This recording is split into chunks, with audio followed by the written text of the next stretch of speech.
Hello, and welcome to edition 406 of Chai Hack Night. I'm Katie, and I'll be one of your co-hosts this evening. I'm Claire. I will also be your other co-host. It's my first online hosting experience. I've always done it in person, so I'm pretty excited. You're already off to a great start, don't worry. Tonight, we're really excited to be joined by the Lyric Opera's Crystal Coates and Angela Hamilton, and we'll hear from them after we've gone through our announcements. So we will be starting those shortly. Perfect. Okay, so if you want to join us, you can join our Slack community. It's very easy and it's free and it's fun. So slackme.chaihacknight.org. And hopefully, if someone gets a chance, it will show up in the YouTube chat if you want to follow that link, not just verbally. But yeah, we have a number of channels there that you can follow in order to stay connected to the community. There's hashtag Chai Hack Night, which is like our general channel. Hashtag Chai Hack Night Remote. That's good for following along during presentations. Basically, there's a whole range of places that you can get involved and get connected to other people in the community. Right. And yeah, we hope you'll stick around after the presentation for live Q&A and the civic action portion of the evening, which is, breakout groups working on your own stuff. And we'll be, taking Q&A questions live. A friendly reminder is that we have a code of conduct, which you can find on the website. That'll be strictly enforced, so just comply with it so we don't have to enforce it. And we just ask for your respect and consideration, and I'm posting, appropriate questions on the topic. So. Hey, Claire, you know what I forgot is our 3-word intros. Oh, yeah. Okay. So I think we're supposed to put them in our Zoom names, which our signature Chai Hack Night thing is to give our name, our pronouns, and 3 words about ourselves. So I'm Katie O'Shea, hoping no rain. She, her, hers. I'm Claire Micklin. Just going to use the same one I use in person. UX designer cats, and my pronouns are she, her, hers. Awesome. Okay, so now you can give your 3-word intros in the Slack channel if you'd like, or you can wait until our post-presentation Zoom call, where you can get acquainted, talk to everybody, learn about what breakout groups might be meeting tonight, and go from there. All right. First up, we have got a number of great presentations coming, including tonight's. Next week, we'll be hearing from the 47th Ward Alderman, Matt Martin, about police accountability. And then after that, we'll be hearing from Chicago Reporter / WBEZ about the Illinois reopening plan. And after that, we'll be hearing from Public Defender Amy Campanelli. So be sure to tune in. We've got great stuff every week. Next announcement. This was made by our very own Joel from Cook County. So this is, next week. Matt Martin, Alderman, Police Reform in Chicago. You kind of have to read right to left. Oh, forward, down, and then over to the right. So it's, different reading order, but Police Reform in Chicago. Why is it taking so long? What can we do about it? And looks like little information about Matt Martin and just discussing the status of police reform in Chicago and the CPD budget. So it's pretty relevant to what's happening right now. And I hope to see a lot of you and a lot of people that may not be here there. And hopefully we'll immortalize this graphic design in some way so that we can never forget Joel's beautiful graphic design work. No, I mean, it's truly innovative. Yeah. Also exciting, there's a book coming out about civic tech. Pretty cool, worth checking out. Maybe a link that will hopefully be in the YouTube chat for you to check out. But if not, it's a book from Sid Harrell, A Civic Technologist Practice Guide. I follow her on Twitter. That's a good way to also find out about the book, I think. Yeah. I think her feed is open. Yeah. Okay. Looks like Chicago Public Schools wants your input on how to resume school in a responsible manner. And there are some community meetings, which are in small print for my window, but I'm sure you can see them. And then, yeah, they've got a reopening framework, opportunities for people to put their 2 cents in, and there's a link on Twitter. So again, very relevant. You have something at stake involved.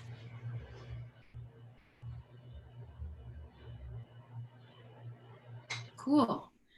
So there are open lectures coming up from the University of Chicago and Cook County. So yes, you can find them at those links. You will also be able to see these when we talk in our post-presentation Zoom call. So don't worry if you're missing any of them now. But basically, some talks that are available, worth checking in on.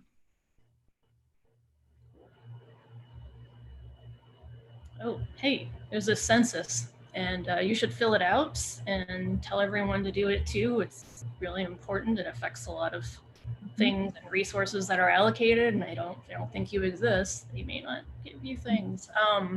So yeah, there's the link. Yeah, here are the response rates. Looks like Chicago is lagging a little bit, so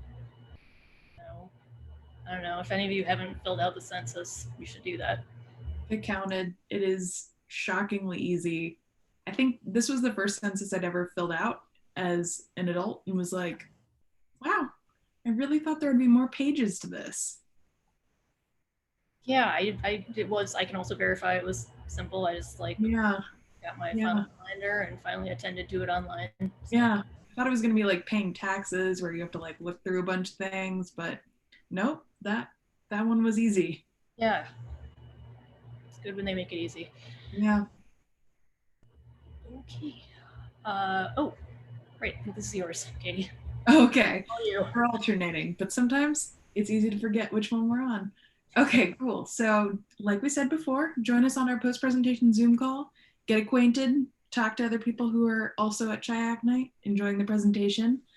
And yeah, we'll start probably around 8 p.m. whenever Q&A finishes up. And you can join us at bit.ly/CHN-remote-Zoom.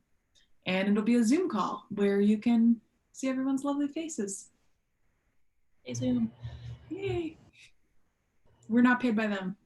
Not at all. Pretty much everything I do depends on them right now, so. Yeah. Okay, so. Cool.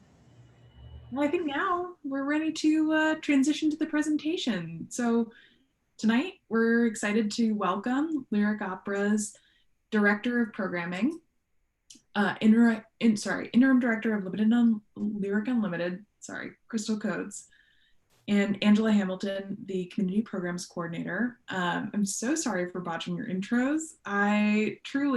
It's been a couple weeks since I last hosted. Most of my Zoom calls are not recorded, so that's one of the things that I guess is a big plus for me. It is totally okay. It is a very long title with a lot of words smushed together that don't necessarily mean a lot to anybody but me. So yeah, thank you, Katie and Claire. My name is Crystal Coates. As Katie said, I am the interim director for Lyric Unlimited at the Lyric Opera of Chicago. And pronouns, she, her, hers, and I would say 3-word intro, mom, wife, and crafty are my 3. And I'll let Angela introduce herself. Hi, I'm Angela Hamilton, Community Programs Coordinator at Lyric. She, her, hers are my pronouns, and 3 words, energized to sit. There we go. Thanks, Angela. As Katie and Claire mentioned, we're here to talk to you a little bit about our programming at Lyric Unlimited, but specifically about our EmpowerYouth program. So just as introduction, just to get you familiarized with what we do and what Lyric Unlimited is. We are the community engagement division of the Lyric Opera of Chicago. So we are the division that houses all of the learning programs, community-based programs, as well as audience services programs. So if you all remember that time in high school when you came down to the Lyric to see a performance, that was one of our programs. Or if you attended an opera and came a little early to hear the pre-performance lecture, another one of Lyric Unlimited's programs. So we offer a wide array of opportunities for individuals to become more acquainted with opera itself, or to become more familiar with Lyric and just become a part of the Lyric family. We specifically look at historically disenfranchised communities across Chicago. So communities of color, low-income communities, youth are kind of some of our areas of interest, creating programs that kind of build bridges with those communities, as well as using our resources to shine a spotlight on issues impacting those communities across the city. Tonight, we want to talk specifically about our EmpowerYouth program. EmpowerYouth is a partnership between the Lyric Opera of Chicago and the Chicago Urban League that engages 30 Black high school age students from across the city of Chicago and the surrounding suburbs in an 8-month performing arts program. Why do we do this? We, in conversation with the Urban League, identified a need for a place where young Black Chicagoans can learn to better tell their story in their words. And really that is what the basis of EmpowerYouth is all about. We engage artist mentors. So these are professional working artists who connect with our participants to get them familiar with what performing arts is. So you don't need to know anything about performing arts in order to do the program. But once they're familiar, engaging them in a storytelling methodology where they actually create an original production that we perform at the end of the year. We meet with them once a week, and through this process, really build out a story that is unique to them and addresses issues that they are dealing with. We engage them in singing, acting, dance, performance, script writing, composition, all the elements that go into a traditional opera that the young people perform themselves in front of their friends and family. As you can imagine, this year, that didn't go exactly as planned. So we are here to talk to you today about how we actually took that program that relies on us being in person, sharing space together, and move that to a virtual platform. And for that, I'm actually, before I move on, I cannot forget to mention our lovely social work team. So one of the things that is unique about EmpowerYouth is we engage a team of social workers to work one-on-one with our participants, both in our weekly sessions, but then also between our sessions, just to ensure that they are connecting with the program, but also working to identify any needs that might be specific to them and keeping them from fully engaging in the program. That is going to be key, especially as we talk about how we moved into the digital space. Now, having that out the way, I want to pass it over to the lovely Angela Hamilton, who this year really took on a big role with this program and stepped up to manage it kind of start to finish and moving us into virtual. Angela, I'll pass it over to you. Thank you. Okay, so as Crystal said, this year we were not expecting to move to the virtual realm, but as soon as the mandate happened, we were all sent home to work at home. Our program team quickly came together to figure out how can we do this virtually? How can we best support our participants and the staff? How do we create some sort of normalcy as we go forth, but also the most important is keeping them engaged, keeping them their spirits lifted, and just creating a fun space for them to continue to lean on their community as we go through these uncharted waters. So this is our plan that we created. So each week we did a different module that went over different things that the participants were interested in that we wouldn't necessarily go through during our program. So every week, Wednesday evenings, which is our usual time for meeting in person, we would log on to Zoom and do our normal check-ins where we ask each participant, we ask a question and every one of them has to answer. and we do our vocal warm-ups, our physical warm-ups, we stretch and do all of that. So that kind of created the normalcy that we had. They know it's 5:30 on Wednesday, it's time for Empower Youth, which they thought was really helpful.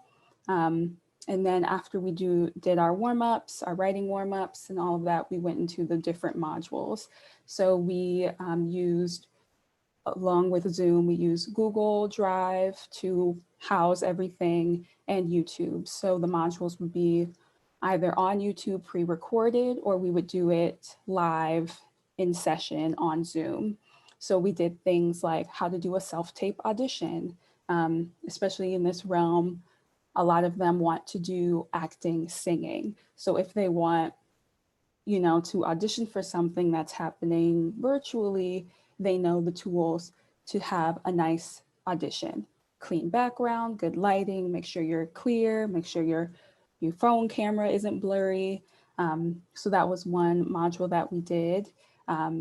We also did one about creating rituals and routines to do, because, a lot of times when they're doing virtual learning, they're just sitting all day. So how do you create, in this new normal that we have, how do you create something that you like to do, creating a ritual, a routine that you can get into, that you like, that you can kind of switch up just to make things not boring. We also watched a play, Goodman's play, performance of Schoolgirls, which we were supposed to see as a field trip. And it just so happened that our director for the performance we would have done was the director of that performance.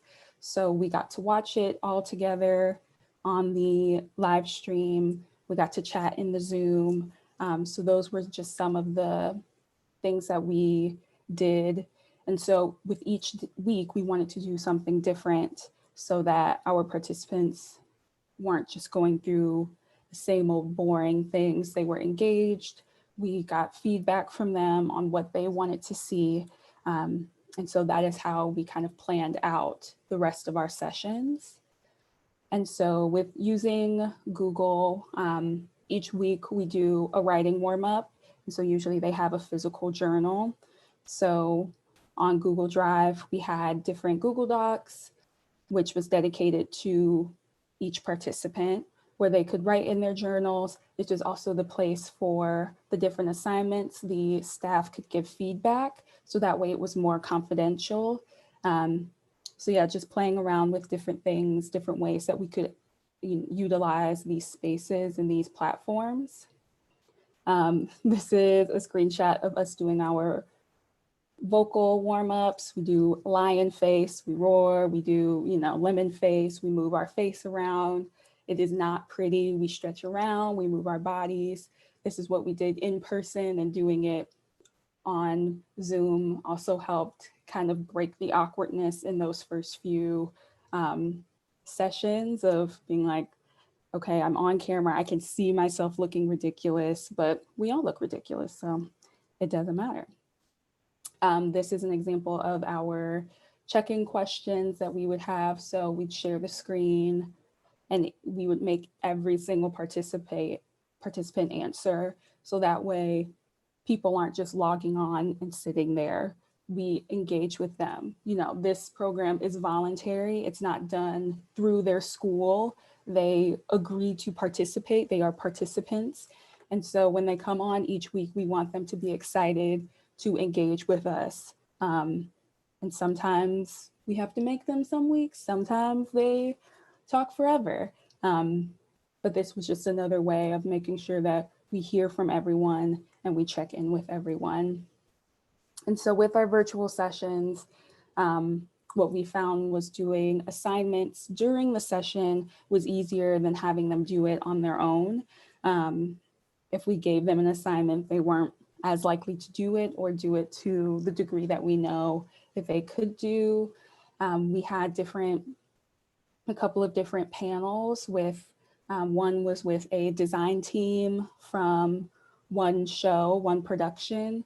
And so they got to ask questions about lighting design, scenic design, and each of the different artists got to talk about their process. And so that's not necessarily something that we would dive into as deeply during the program.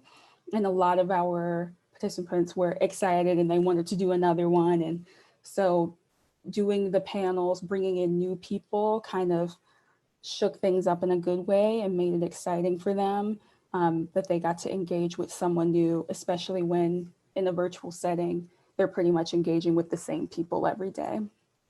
And we had pretty consistent participation each week. About 20 of our participants out of the 25 that we were coming into it with, which was great considering, you know, there were some weeks where our participants didn't have access to internet, or their phone was broken, or, you know, their phone service wasn't working.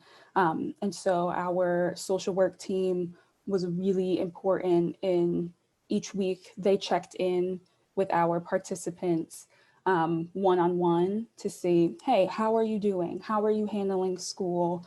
Are there any resources that you need for you to do this program to the best of your abilities? So sometimes that was, you know, coordinating with schools on getting them the technology, a tablet or something, so that they could not only do the program, but also do their schoolwork without it being on their phones.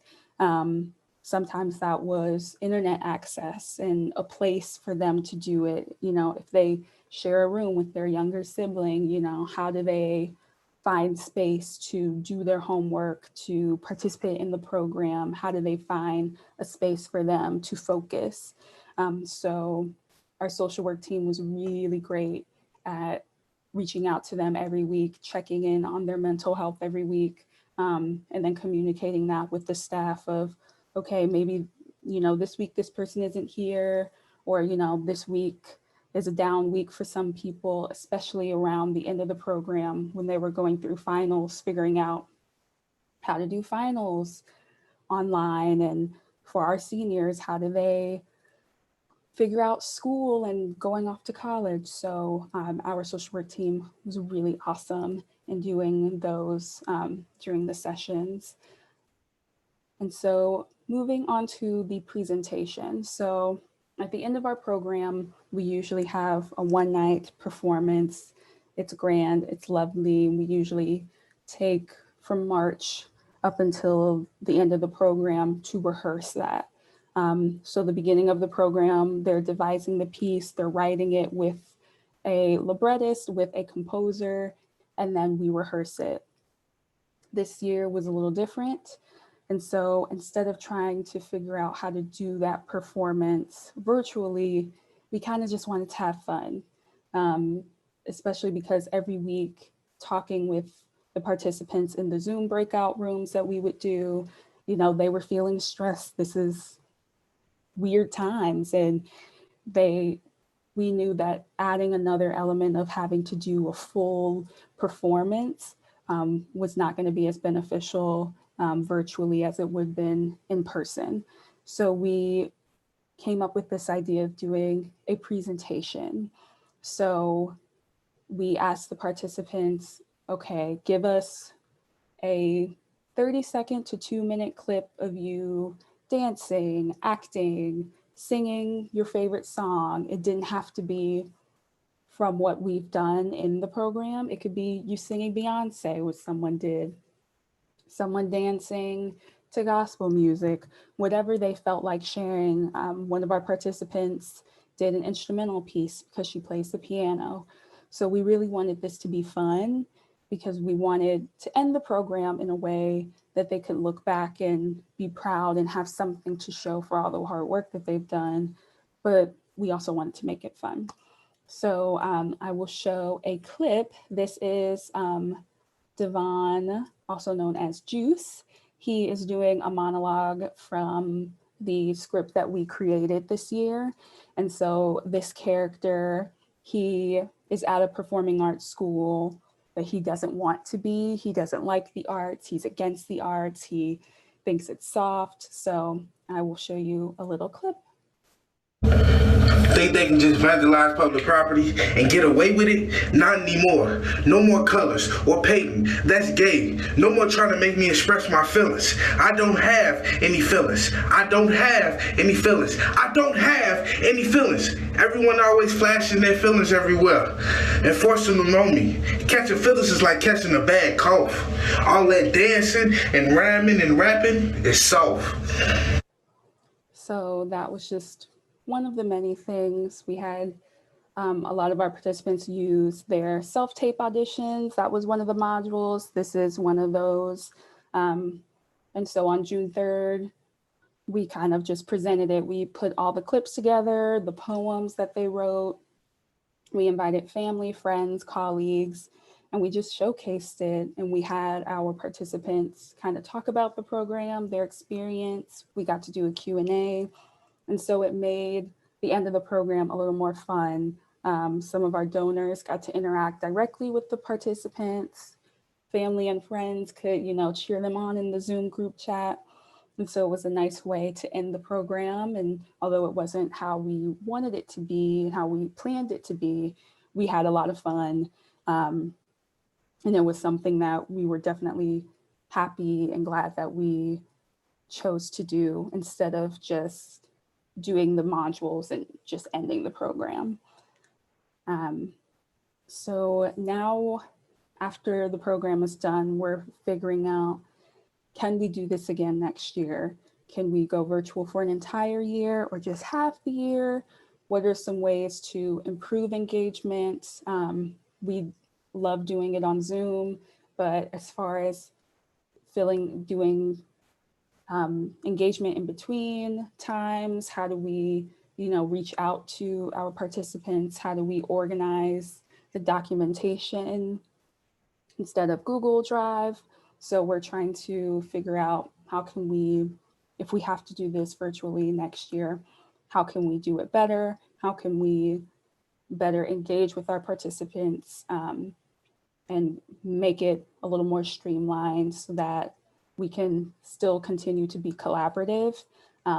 That is the biggest thing, is how do we make this more collaborative on an online space? So those are the things that we're thinking of as we think about next year. And yeah, that is Empower Youth.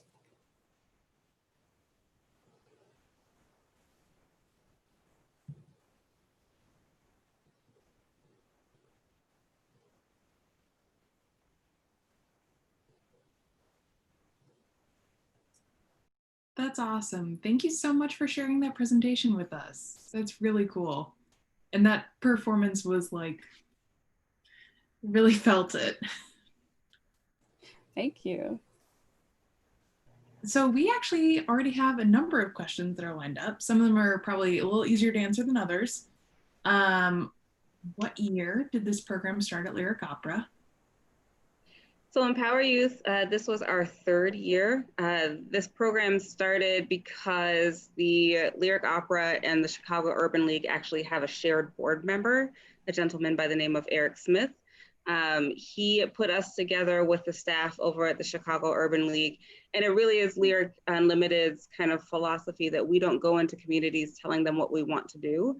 We sit down with you and say, what do you need? And we asked the Urban League, what do you need? And they said, although the Urban League has a slew of programs for youth, particularly high school aged youth, they didn't have any arts-based programming. And that's when we actually started building out what Empower Youth became. The first couple years, it was way more heavily focused on the final performance. Midway, so I came to Lyric midway through last year, in November of last year. And one of the things that we started working on is how do we transition this from being a program that's about a performance to a program that's about the development of the participants in the program. So that's what we've been working on the past couple of years. I think it's a testament to how well that worked with this transition to virtual, where we're still seeing, out of 30 participants, we're still seeing that somewhere between 20 to 22 of them showing up for our Zoom calls every week. So I thought that was a huge kind of vote of confidence in how much they appreciated the community we were able to create. And that's because we were able to give them a substantive experience where they get to learn about themselves and develop themselves among a community of peers that they trust, with adults that they also trust. That's awesome. That sounds like a really great space for creating. It's very fun. We'll take the next question. How did you overcome the connectivity barriers with Zoom or anything else? It was trial by error. Some days we would share the screen and share the video modules and it would be lagging. I usually was the one who would share the screen and be in charge of, showing it. And some days Xfinity is not working. And so we're like, okay, guys, well, they always have access to the Zoom and to the YouTube channel. And that's why we also have the Google Drive, so that way we can put the videos on there. So if it is lagging, or if, someone comes in halfway through, they can reference it again. So we just really just tried to make it available as easy as possible. But yeah, sometimes we're just like, all right, it's not working. So we'll just roll on to the next thing. And I would say for our participants, I think one of the things that was key in that was our social work team. So they reached out to the participants individually and asked them, do you have access to the internet? Do you need a tablet to borrow from the Urban League? How can we get you online? When we made the transition initially, there were definitely a few participants who weren't able to log on. And I think it was about troubleshooting with them. What do you need in order to be able to join us? We did recognize a lot of them were joining with their phones and not necessarily a computer or sitting at a workstation. So a lot of our conversations, our team would meet, our program staff team would also meet and talk weekly. And a lot of our conversations were, how do we pivot the actual content of our sessions to allow for the fact that sometimes they're in their car, or sometimes they're babysitting a little brother, and I love that Angela mentioned, sometimes you just don't have space to yourself. And I remember there are several times where someone had a cousin or a friend who's in the background and just saying like, you want to join too? I mean, we're just talking, we're just having a conversation. So how do we make them feel like whatever conditions they're joining us in, it's okay. As long as you're here and you're showing up and you're willing to be engaged, that's all that we're asking you. We always say to them, all we ask you to do is try. And we wanted to make sure that continued on into our virtual space as well. That's so cool. It's really like come as you are. Yeah, that's absolutely. Okay, next question up. What was the biggest thing that surprised you as you brought art online during the pandemic? The biggest thing for me is that they kept showing up. Sometimes they would be like, they would come on, hey y'all, okay, I have to go eat and then I have to drop my cousin off, but I'm gonna be back. And then they come back, or they just got off work and they're in the car going home. Or, sometimes their internet would act up as well and they would cut in and out, but it was pretty consistent each week. And they would come in and, sometimes they couldn't stay on for the entire time, but they would be like, I did my assignment, or oops, I gotta catch up, but I'll see you guys next week. So that was the most surprising for me. It's because, especially if you're online all day, doing online learning, which sounds awful. It sounds terrible. I wouldn't want to do it. And having to figure that out and still do schoolwork, still do finals, they still showed up, which was great, which is why we really wanted to make the content that we were doing and what we were creating tailored to what they wanted, because at the end of the day, this program is about them. They don't have to show up, but they continue to do every week. So we want to make sure that when they do show up, that they're having fun and they're able just to come as they are, be themselves, and really have time to create something for them. Yeah. I would say for me, the thing that surprised me the most was our program staff. None of us knew what we were doing. None of us had ever been in this situation before. So we were all just like building the plane as we were flying it. But I remember those first couple conversations when we were just like, look, we're not going to be able to do this program in person. And right now we're at a point where it's either we have to figure out a way to do it virtually, or we have to cancel the remainder of the program. And the commitment of our program staff to say, no, it's way too important that they have this space. We don't want to cancel. And even some folks doing way more work than they were contracted to do, just to ensure that the space continued and it was still a valuable resource for our participants. And the creativity we saw out of our program staff, there are definitely some folks who were just like, I can't do an online module. And then the conversation that they had with the participants was so good. So being able to see people kind of bend and flex and stretch themselves in new ways. I've been saying all year, like this was our third year of the program, and being able to kind of have our pick of program staff, I think we had the best possible staff for this program doing it in person, but then forcing them to move it online just really proved it to me of we were able to work with folks who were really committed to our participants, and that showed in the end. Learning how to do Zoom is the ultimate challenge and test of loyalty and affection. Yes. And bear in mind, I mean, these are 3-hour, 2-hour sessions. We start at 5:30. We plan to go to about 7. Usually we went to 7:38. So they're there the entire time. Yeah, and afterwards and they commitment. still want to talk and chat. And yeah, the staff, we leave the Zoom call. We're like, okay, we'll leave it open for another We're hour. tired.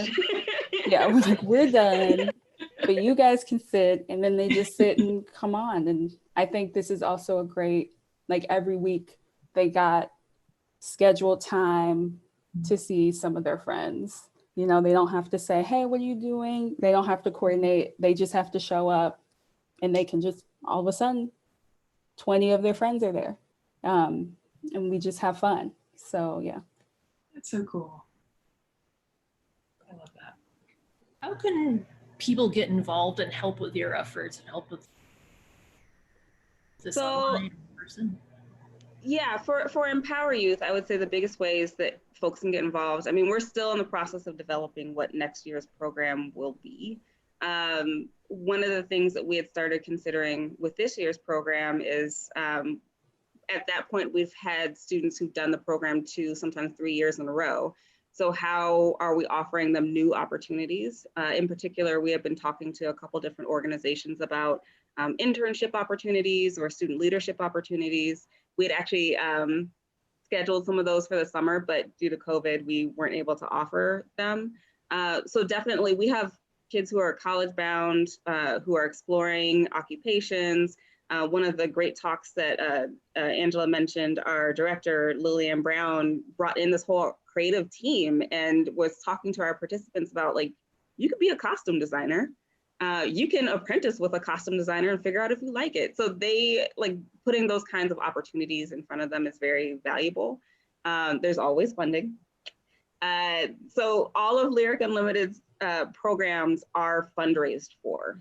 So we run off of donations. So if you wanted to make a donation to EmpowerYouth, you can do that through the Lyric Opera of Chicago. You can also kind of take a look at the other programs available and the programs that Lyric Unlimited does, but we definitely appreciate the financial support as well.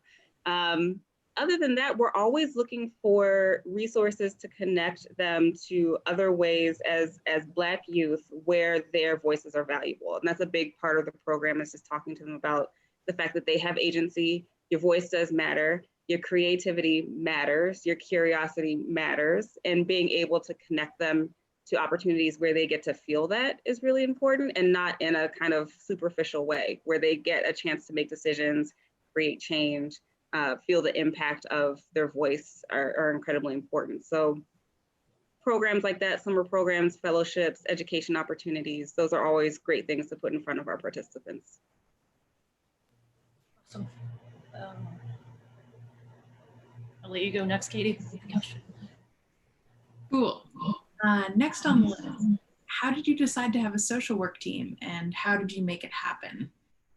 So the social work team has been a part of the program from the beginning. One of the things that was important to us and to the Urban League is that the participants felt like their social emotional needs were being met. The first year of the program, we actually worked with the Urban League and recruited directly from one of their programs. So the social worker was kind of someone who the Urban League brought on. What we saw last year is that we had 30 kids and one social worker who was only really working for that program. So one of the strategic changes that we made this year is actually having a social work team. So there was one lead social worker and then kind of social work interns who supported her. So they could have more access, more resources to kind of spread themselves around and really work one-on-one with the students.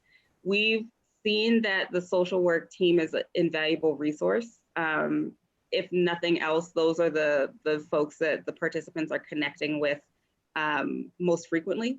And to be clear, like we have participants who are all over the city, all levels of engagement, all levels of need, all levels of risk. So we have kids who are from South Side of Chicago. We have kids from Evanston. We had a kid from, we had two girls who are from Aurora who came up to Bronzeville every Wednesday to do this program. We have kids who are, like I said, college bound, straight A students. We have kids that are really struggling. We have kids that were facing homelessness. We have kids that, have a very, well-off middle-class family. So they're all over the spectrum, but it's that matter of having someone who's there to talk to them directly about what is concerning them in this moment and not projecting on them like, oh, you're Black, you're from Chicago, oh, you must be worried about gun violence and poverty. Not all of them are. So I think that social work team was really important to kind of coax out the things that were important to them and the journaling process, which Angela handled a lot of that.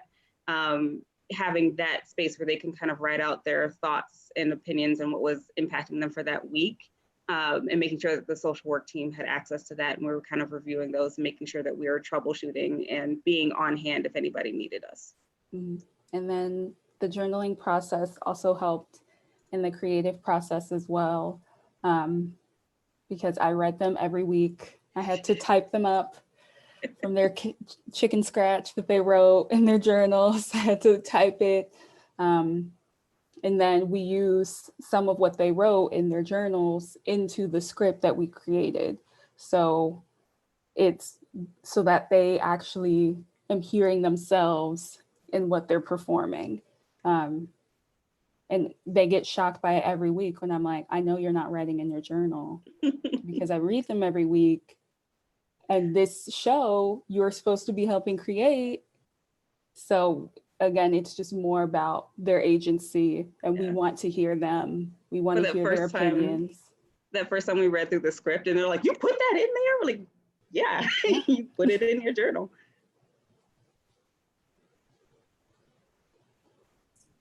I love that. That's so cool. And also I've been there as someone who's worked with kids for a community service program before. Typing out the words that they write is sometimes like, it's awful. I think I know what this says. Not 100% sure. Yep. All right, Claire, got the next question? Yeah, we're going to take a viewer question. We've had a little seated questions, but this is from Eric Sherman. Do you see new potential for new ways to expand the reach of the program by operating virtually? I think the challenge, what makes this program so impactful is actually that we work with a really small, intimate group. A lot of the program is about building trust and building community, which is harder to do both virtually, but also when you expand the size. One of the things that we have discussed is, do we have kind of satellite programs in different areas of the city, working with different communities? Angela and I have been in conversation a lot, especially thinking about going into the fall, how we create a virtual program that's engaging, that might lead to hopefully doing an in-person program in the spring or working with a smaller subset.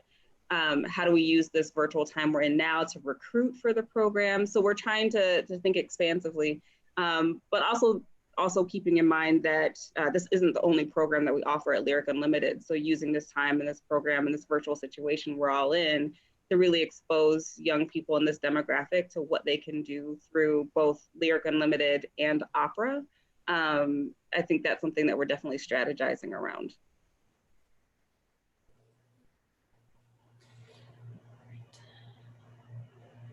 Cool. Okay, next on the list, another person asked, they said, awesome program, number one. With arts funding and the arts in general suffering financial support because of canceled events, is there any concern about funding for the program in the future? There is always concern about funding for this program. It is an expensive program. I will be very transparent about that. Putting on a production, even a one night only production, can get very costly, especially when you're doing it in a theater space with a professional director, professional crew. It gets very costly. I will say doing the final performance, just as an aside, before directly answering this question, doing the final performance is one of the things that makes this program unique, because we do the performance to Lyric Opera's standards. So there's lighting, there's sound design, it's on a stage, you know, costumes, all that kind of stuff. I think our big concern right now with moving into the virtual space is more about staff capacity. Doing things virtually, I mean, to be honest, we can't do the normal program virtually because we can't all come together to do a performance. So it's a lot of the concern is around how do we best use our staff. Costs go down when we're just sitting at our computers because we don't have to rent a theater. We don't have to do these other things. We don't have to have props in a set that we have to pay a bunch of guys to load onto a truck to drive somewhere else, to sit it on the truck, to drive it back to where we picked it up from. But we do have to have people who have created thoughtful lesson plans. We have a curriculum that makes sense. It grows from week to week, et cetera, et cetera. That is where our largest cost is right now. If the program remains virtual, is actually the staff time. As we mentioned, we hire professional artists for this program. So making sure that they are adequately paid. We don't want to ask them to work for free, and we don't want to lowball them just because it's digital. So we want to make sure that we are actually paying them for their time and their expertise. So that's one of the big funding areas that could use support. And quite frankly, and this is just speaking from a career in nonprofits, overhead is the least sexy thing to try to fund for. So trying to get people to support, like, can you just pay this guy's salary, is sometimes a little difficult. So that is our big concern, or my big concern right now in terms of funding. Another question. I'm wondering if there's potential to use their phones, students' phones, as tools for performance, a la TikTok or other collaborative video editing. Yeah, that's something I've been thinking about this summer. I was gonna try to do it this year, but then I was like, that's a whole other thing. And sometimes they get carried away. And I was like, I don't have the thorough knowledge of things like TikTok yet to set parameters. But yeah, when thinking about this next year, I've definitely been thinking about platforms, different live stream platforms like Twitch, things like TikTok as well, to make things a little more interesting and a little more engaging for the participants as well, because they love a good TikTok. I've been in the background of many without, and I'm just like, they do it in session and I'm like, you guys. But yeah, I've definitely been thinking of that, and then using social media, because that is where the participants are most versed in, and they know how to, make a good TikTok. Yeah, and I think one of our big challenges, along with just kind of figuring out how we mesh things together, is also how do we encourage like dialogue and interaction. And that's one of the things I think we found with the YouTube channels. Initially, we had said, everybody go record your homework assignments. Like it might be make a 30-second dance routine or whatever, post it to the YouTube channel and give each other feedback. So, you know, some of them would post to the YouTube channel, but almost none of them would give each other feedback, which I think was part of our challenge. So how do we in this virtual realm really emphasize the community building and the back and forth and the building off of each other? I think it's one of the big challenges. But yeah, we started talking about TikTok and I'm like, Angel, that's you. I have Facebook, that's it. LinkedIn, I'm old, it's okay. I honestly think that it really is like a Generation Z knows it super well. I've looked at TikTok videos and I'm like, that is so cool. What a cool creative format if you know how to master it. Yeah. Otherwise, it's like, I don't know. I don't know how I would do that.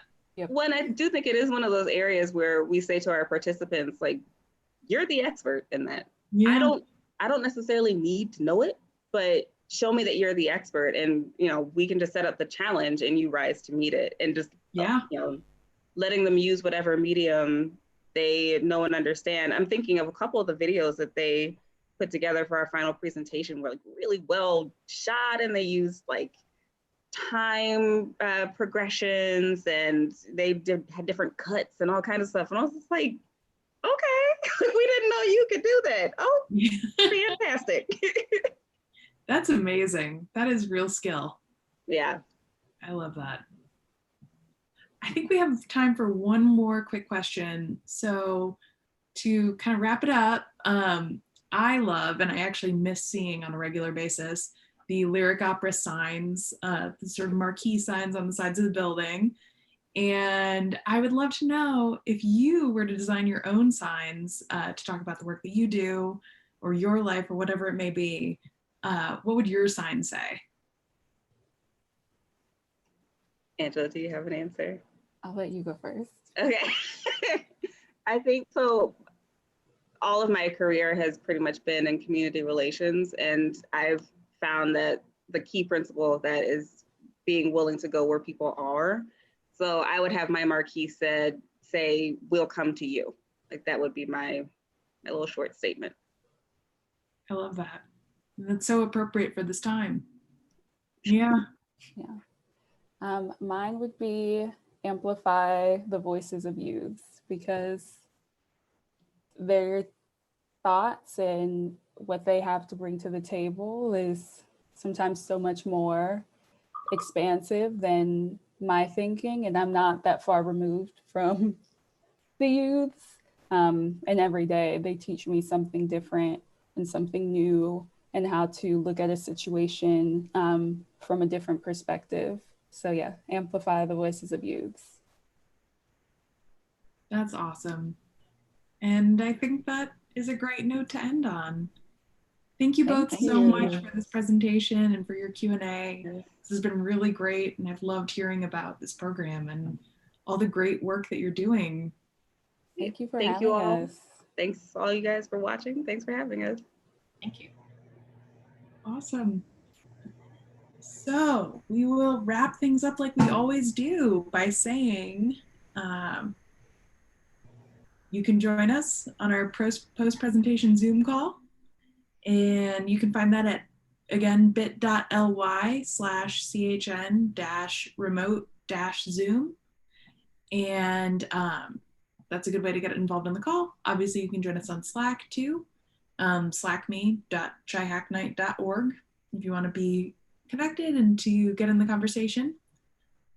And in the coming days, probably tomorrow, you'll be able to find this presentation on YouTube. So keep an eye out and you can reflect on it. And if you missed anything, you can take your notes then. Very cool. We are not on TikTok yet, right? Not yet, no. And because I manage the social media, probably not anytime soon because I don't understand it enough. But maybe one day. Yeah. You are a TikTok master. This might be your time to shine. You can help me set up Chai Hack Night one. We'll need an intern. Okay, well, I guess we should go forth and do something. Yeah. Okay. So we should stay safe, Take Oh, care yes. and go forth and hack. See y'all later. Bye, everybody. Bye.